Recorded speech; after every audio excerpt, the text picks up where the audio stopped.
What's going on, everybody? It's your boy SPJ, back with another RanTdom, Racism in Modern Day America edition. So, allow me to ramble for a little bit. I promise you, it's connected. Now, quite a few people think that I'm pretty smart. I mean, I'm no idiot, but I'm not as smart as probably most people give me credit for. It's really two reasons for that. First of all, I tend, for the most part, to stay away from grand sweeping generalizations. Finding links between two things is cool and it might help you to remember, but at the end of the day, it probably benefits you to think of things on a case-by-case basis. The second thing is, as much as possible, I shy away from speaking on things that I'm not knowledgeable about. As much as possible. The only time that you'll hear me speak on something that I don't know is if I'm 100% giving my opinion, and most of the time when I'm giving just my opinion, I say this is my opinion, or if I'm asking and trying to get information about it. Other than that, pretty much leave stuff alone. Bonus contributors to my perceived smartness are my attention to detail, my willingness to concede to proven facts, and my open-mindedness. Stop patting yourself on the back and get to the point. Sorry. So in an earlier edition of my Racism in Modern Day America series, I addressed racism and the popular notion in the black community that black people cannot be racist. When I did that video, my bro Landon, he offered a perspective that I had not accounted for. While I still feel the same way that black people can definitely be like racist, he offered that it depends on what definition you're using. It depends on who's giving the definition when you ask questions like this. So, again, I'm still on the side that I was on. However, I understand the other side better after considering that point. So, on to the topic for today. I've seen this video going around about this teacher that has a ritual with his class that when they come into the classroom, he has special handshakes for each of them individually. He remembers all of them and he does it.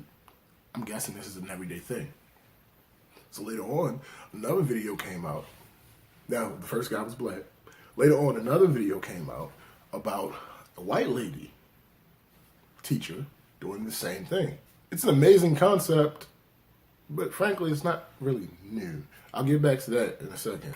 It gives the children, something to look forward to every class, in addition to several other potential benefits. The first video was of Barry White Jr., an African-American teacher in North Carolina.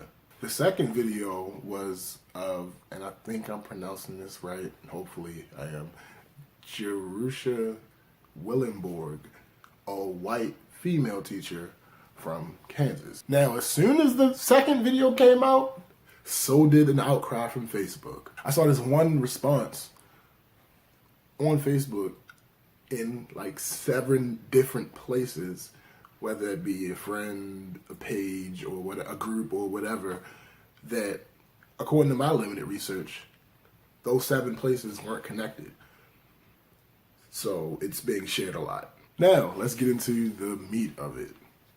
Cultural appropriation is real. It is a real thing. It is a real issue. The bare bones definition is adopting aspects of a culture that is not your own. So now we're back to this whole racism debate. In what definition are you using? So to make this easier, I'm going to go ahead and split it into 2 parts. I'm going to go with cultural appropriation and cultural misappropriation. Now, the way I'm splitting it, cultural appropriation would be things that only like extremists, hoteps, and the like would get mad at. For example, white people wearing braids. Cultural misappropriation in this case would be things like rock and roll being 99% white nowadays, even though it was created by black people. Since this is an opinion piece, I will take the liberty to give the people that are mad the benefit of the doubt and assume that they are calling this Handshakegate cultural misappropriation. With that being the case, I ask, how? Nobody's losing out any money here, and you guys are making it very clear that he was the one that did it first. Let's stay there for a second. Custom handshakes are not anything new. These have been going on, I don't even know. I didn't even bother to look up how long secret handshakes have been going on. I'm pretty sure they had secret handshakes in the Little Rascals. So that's one thing. Also, isn't this supposed to be about the children? Barry himself, in an interview, specifically said that one of the main reasons he does it is that it's good for the children because it builds a relationship of comfort and trust. Now, here's the one I might get in trouble for. Lastly, in both videos, the children are black. Now, I know, normally, when confronted with situations like this and someone's, arguing, when the person brings up, oh, they were black people, it's usually BS. Stay with me though, because the reason that it's BS in most cases is because the presence of a black person is usually a token. It's usually a very low percent, not even representative of the percentage of the population that black people are. So that's not the case here. Even though one of the schools is in Kansas, the population of both classrooms was majority black. I think I saw maybe 1 or 2 white children in both videos combined. Now, is this cultural appropriation? If you consider secret handshakes a black thing, then yes, 100%, 1,000%, 1,000,000%, this is cultural appropriation. However, who is it really hurting? I mean, is it really something to cry about? If you answer yes, petty is the best word that I have to describe you. But that's it for me. I'm SBJ. Let me know what you guys think in the comments. I'll talk to you guys later. Peace.